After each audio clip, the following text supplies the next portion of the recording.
Magandang araw mga boss. Una sa lahat, maraming salamat po sa Panginoon na nabigyan po tayo ng pagkakataon na makakuha ng bagong motor. At yun po yung ating pupuntahan ngayon sa Kogyo Branch. Ang napili nating motor ay ang Aerox version 2 2023 edition. Salamat din po sa aking asawa na si Jennifer Bigay na talagang nag-ipon ng gusto na halos umabot ng 4 na taon para makabili naman po kami ng aming pinapangarap na bagong motor. At yun na nga, nag-text na yung agent ng Yamaha Kogyo Branch para makuha na yung bagong motor na Aerox nating napili. Actually, galing kami kahapon para tignan yung mga motor doon sa Yamaha Kogyo Branch. At sabi nga magte-text sila kung papayagan kami na kumuha ng cash na bagong motor na Aerox. So ayun, tara, puntahan na natin. Baybayin lang natin tong kalsada na to. Ang labas po nito ay Marcos Highway. Papunta tayo ng Kogyo para puntahan natin, sunduin na natin yung ating napiling bagong motor na Aerox version 2 2023 edition. At nandito na nga tayo mga boss sa Marcos Highway. Diretso na tayo sa Yamaha Kogyo Branch.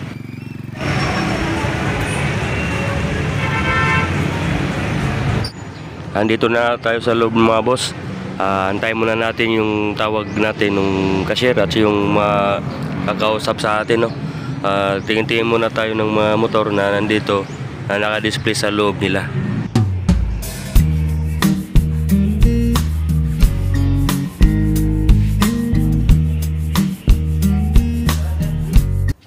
At yun na nga mga boss, kinausap na tayo ng manager nila.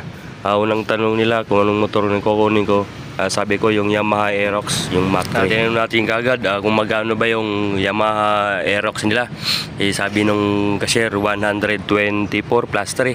Sabi ko naman, di ba pwedeng tanggalin natin yung plus 3, minus 3 na lang. Di sila pumayag mga boss, kasi yun da yung standard nila. Yung unit kasi 124,000. Tapos yung plus 3 na sinasabi nila, yung 3 years na registration ng motor. Pinaliwanag din nila yung tungkol sa hulugan, kung ilang taon, magkano down payment, sa magkano yung monthly. Sinabi ko na ng diretsuhan, sabi ko kukunin ko po ng cash yung motor. Parang ayaw pa niya maniwala, natawa pa siya kasi sa tingin niya sa akin walang pera. Sabi ko naman sa kanya, ma'am, nag-iipon po kami ng gusto para makakuha ng motor. At ayun, sabi niya, sige, bayaran nyo na. Ayun, kaya dali-dali akong kinuha yung pera na pinahawakan ko sa asawa ko para mabayaran ko na yung motor na gusto na naming makuha. 27 din yan.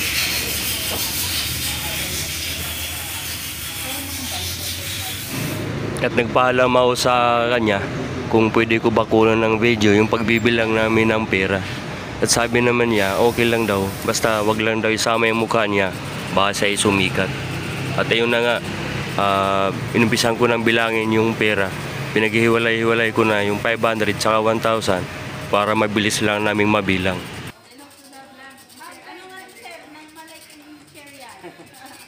Ano ang iyong magandang page? Like and share natin yan. Like and share natin yan.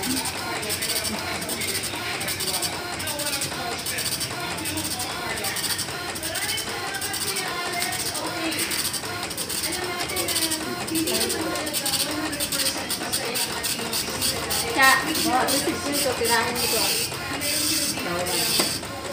Tapos dahil pati yung repong. Nilagay mo ito.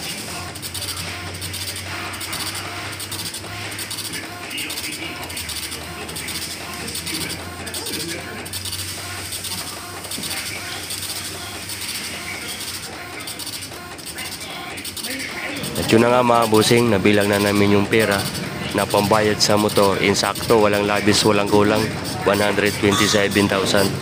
Medyo wala saglit sila.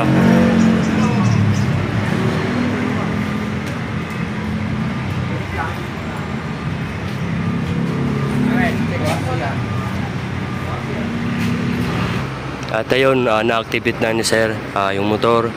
Piniliwanag niya na sa akin yung paggamit. at sa mga parts kung saan nakalagay. Nachinik niya na rin yung mga ilaw. Tapos pinakita niya sa akin yung mga gulong, gumagana lahat. So ayun, natapos na rin yung pag-demo niya sa akin.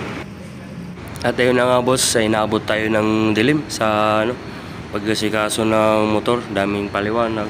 So ayun, pwede na nating iuwi yung motor. At yun na nga mga boss, iuwi na natin tong ating bagong motor. Dadalhin natin siya sa bahay.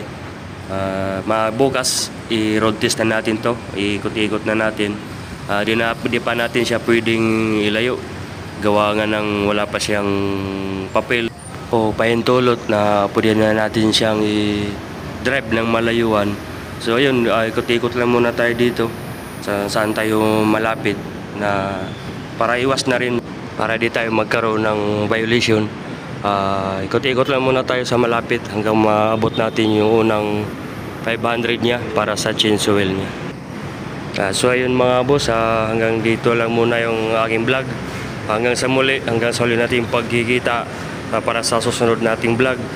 Merry Christmas po sa lahat at maraming salamat sa panonood. Salamat. Huwag po kalimutan mag-react itong aking page, JNR Vlog, at i-follow na rin po. Maraming salamat. Happy New Year.